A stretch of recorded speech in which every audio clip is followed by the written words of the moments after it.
your boy is back. And so is your other boy that you care about more, apparently. I swear to God, the amount of people who ask me about Razumdar is insane. You need to be locked up in a mental ward. I feel like Ben in Parks and Recreation, where he just doesn't understand everyone's obsession with little Sebastian. So what am I missing? What's the deal with this pony? He's not a pony, Ben. He's a mini horse. There's a big difference. Look, coming from Skyrim, J'zargo's the GOAT.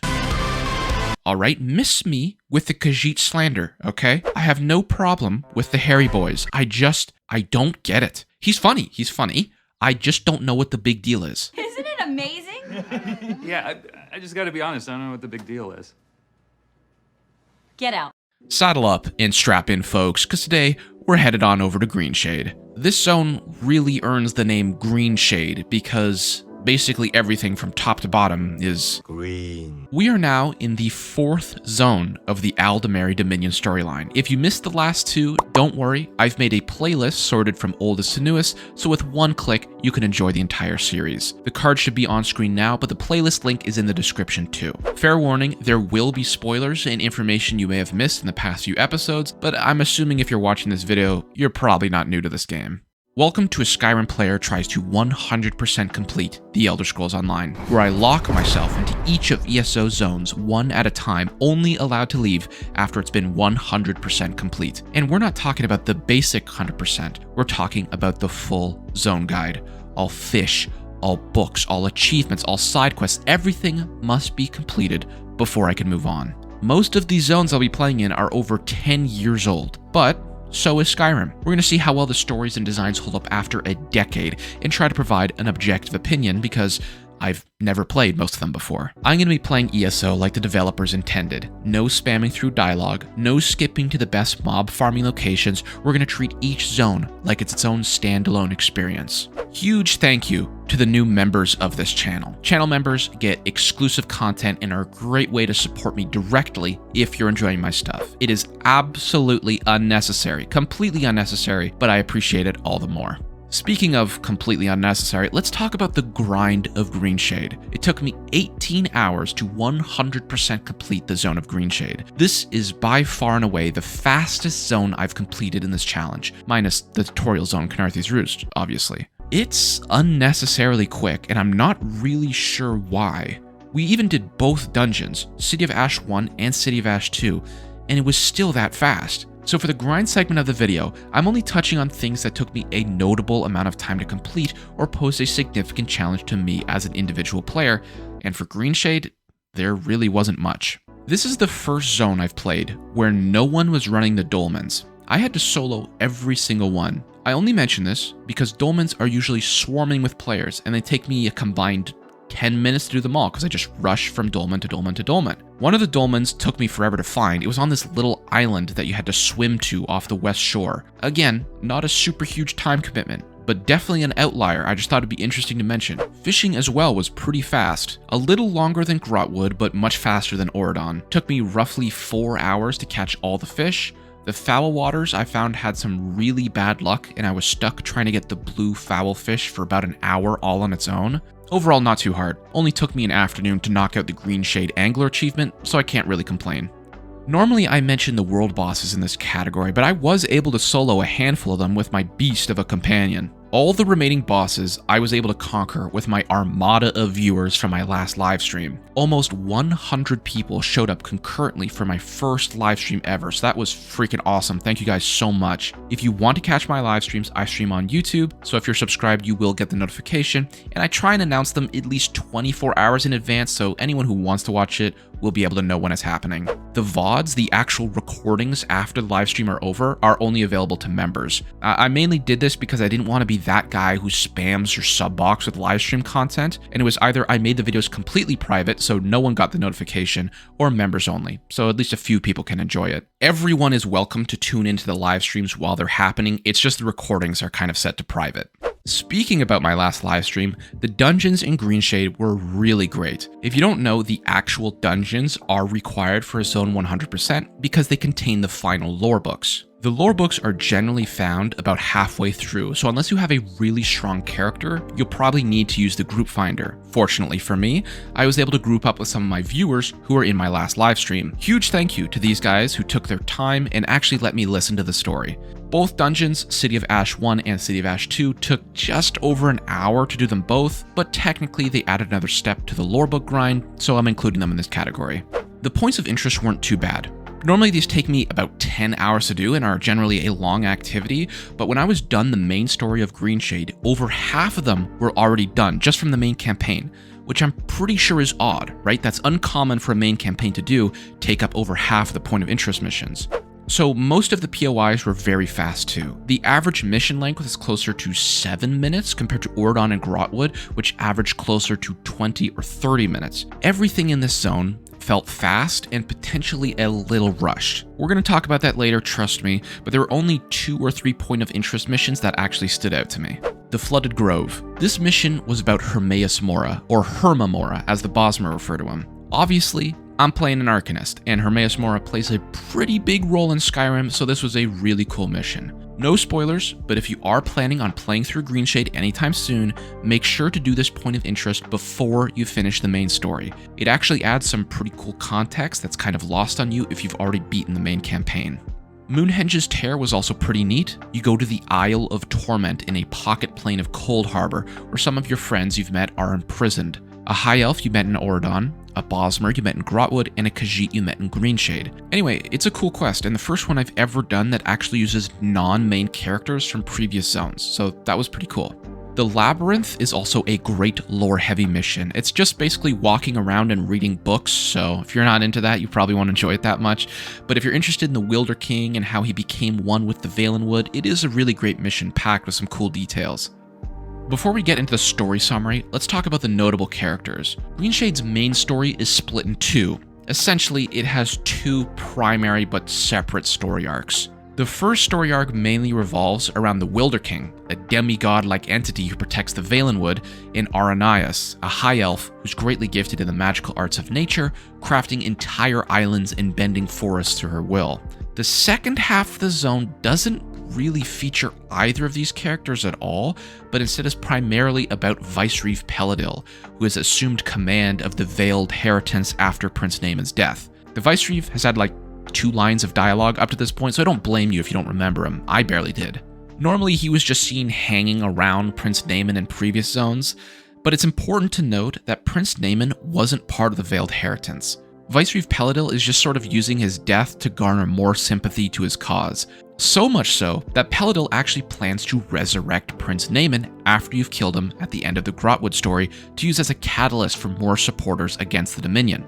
Prince Naaman does play a role as his undead counterpart, but it's not as important as his previous roles in other stories. Indanir is probably the most important friendly character in the second half of this zone.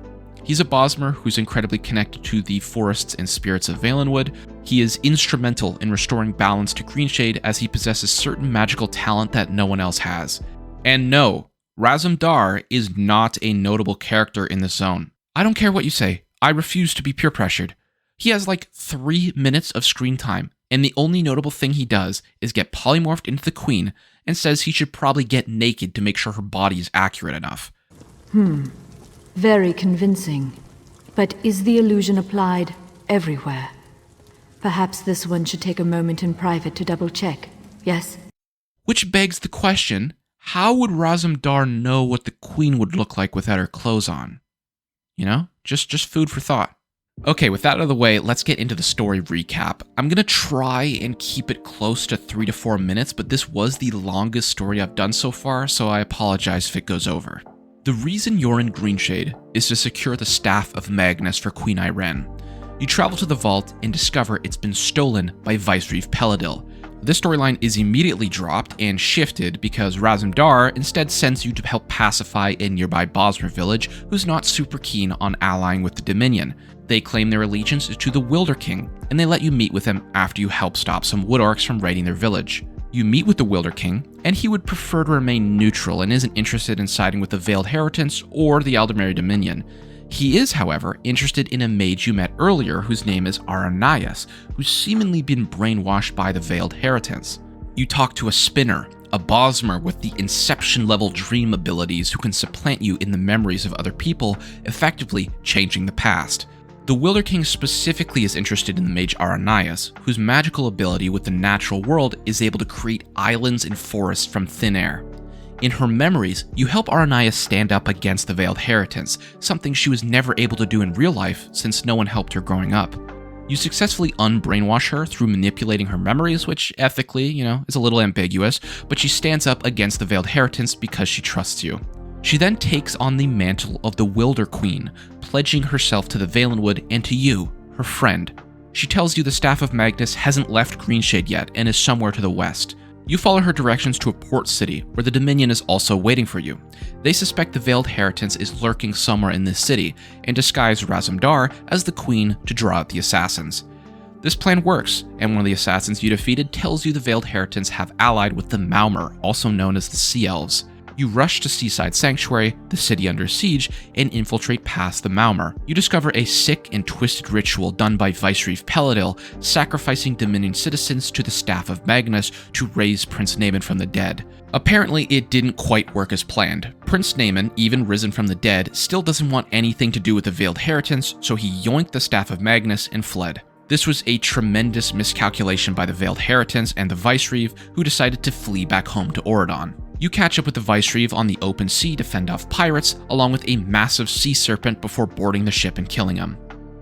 Now that Naaman has left with the Staff of Magnus, people start to notice all sorts of necromantic activities in the forests. You team up with a Bosmer named Indenir and run around trying to stop Naaman's undead servants from consuming the Valenwood as we know it. You eventually follow the trail of corruption to Hectaheim, an old Aeliad ruin where the Valenheart is.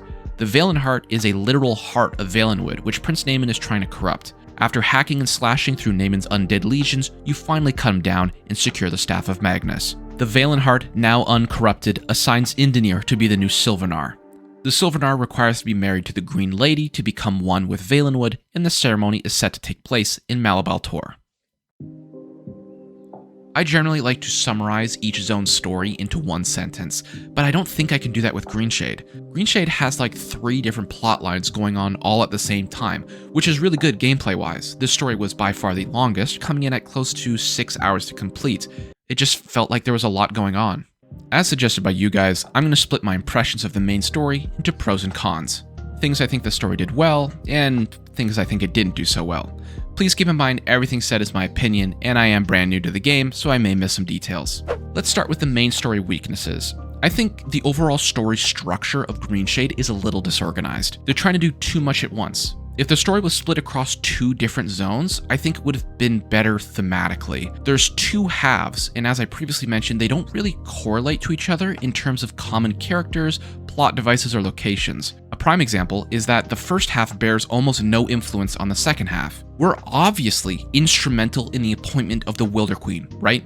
She makes a point of remembering us as an ally and devoting herself to the Dominion. She possesses some seriously powerful nature magic, and even before she was the Wilder Queen, felt the pain of the Force around her when they were being hurt. Where was she in the second half of the story? Why is it us and Indenir against the world? She is more powerful than both of us combined, and while we're fighting off the corruption eating her forests, she doesn't even bother to show up. I don't understand. The whole time we're doing the second half of the story with Indenir, I'm thinking, okay, the Wilder Queen, she's gonna show up at some point to help us out, right? She has to. She said she would help us. It's not like we're asking for her to fight another faction or leave Valenwood. We are in her backyard. We are in her territory, cleansing Prince Naaman's corruption from her land, and she does nothing. Tell me why. We spent half the zone's story investing into Aranias, who's the perfect puzzle piece to help in the second half of the story, and she's off God knows where. I refuse to believe the writers left a hole this big in the plot. I refuse. There must have been some lore reason why she just ignores this massive corruption going on like 5 minutes away from her temple. I would even take a simple acknowledgement from her at the end if she was like, oh my god, bro, I am so sorry. I had so much paperwork to do after I took over for the Wilder King. Thanks for saving the literal heart of Valenwood from being eaten by corruption and destroying all the forests I've sworn to protect. But no, we don't hear anything from her. Okay, I'm gonna try and calm down here, alright? That got me a little heated. Prince Naaman's motivations as an antagonist are also not super clear. It's explained to you that after he's been risen from the dead, he's pure evil. And no, that's not a misquote. Some guy literally just says that. He's pure evil now. I just don't understand why he's amassing an undead army. He was a really strong character in the first few zones. It seems to me like they did a little disservice just writing him off as an evil lich. Maybe I missed the part where they go in depth about why he's attacking the Valenheart specifically, but I pay pretty close attention, so I'm not sure where that would have been. Finally, for the first time I experienced bugs in the Elder Scrolls Online. There were 2 or 3 bugs during the main story that I actually just got stuck on.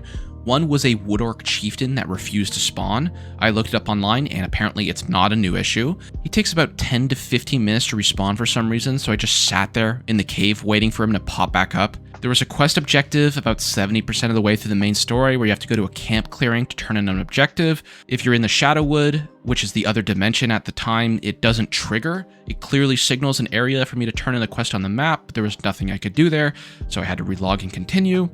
I also ran into a bug in the Shadowwood dimension as well, where the final boss I needed to kill just wasn't spawning. I could hear him talk to me, but he just wasn't there, so I had to relog to fix that one too. There was just a couple of issues. It's the first time I actually experienced bugs in the main story. But besides that, let's talk about the strengths of Greenshade. As I mentioned, the story is kind of split up into 2 parts, but the first half that's primarily based around the Wilder King and Wilder Queen, I thought was awesome. It had some really intelligent writing with time travel and Inception level dream infiltration stuff. Really cool. It had me on my toes trying to pay attention to everything possible to ensure I didn't miss any details. Probably the coolest thing I've ever seen in ESO so far was the massive battle against the serpent in the middle of the ocean. That was cool as hell. Not even Skyrim has something like that, where you're on the water taking down a monster. I made a video on Knarthi's Roost and the Malmer, so I'm very familiar with their ability to summon creatures of the sea, but I sure as hell never thought I'd be able to battle one in the Elder Scrolls Online. This was probably the coolest thing I've done in my entire time playing ESO so far. I might be a little biased because I like playing Sea of Thieves, but clearly it's on another level compared to some of the other campaign missions. The story was definitely not repetitive, which I appreciate. The story was long, it felt quite dynamic, even at times it did feel a little disorganized. I got my fair share of gripes with the plot lines, but overall, it was pretty interesting and kept me engaged the whole time. Before we get into the verdict, I would greatly appreciate it if you considered subscribing and smashing that like button. These videos take a crazy amount of time and effort to make, so any feedback would be greatly appreciated in the comments down below. A good rule of thumb is however long it took me to 100% the zone, in this case Greenshade was about 18 hours, it's probably going to take me that time again in post-production to finish the video. So a conservative estimate on how long it would take me to complete this video is about 36 hours. That's why feedback is so awesome. I'm already spending a bunch of time making the video. Little suggestions that are easy for me to implement go a long way for everyone's enjoyment. The notable character segment of this video was viewer suggested. Separating the story into strengths and weaknesses, also viewer suggested. I don't want to pressure you guys for feedback, I'm just saying, if you have an idea, let it fly. I'm a small content creator looking to make more improvements, and that's how we all learn. Anyway, let's get to the verdict. Just like all the other videos in this series, we're going to give Greenshade a star ranking out of 5. The 5-star ranking comprises 3 smaller categories: the zone itself, which includes its environment and design, the main story of the zone, and finally, the side content of the zone. Greenshade has an environment I'm not familiar with. I don't really know how to describe it. On one hand, I hate the classic green rolling hills or flatland terrain that plagues every MMO I've ever stepped into, but Greenshade doesn't really fit that bill.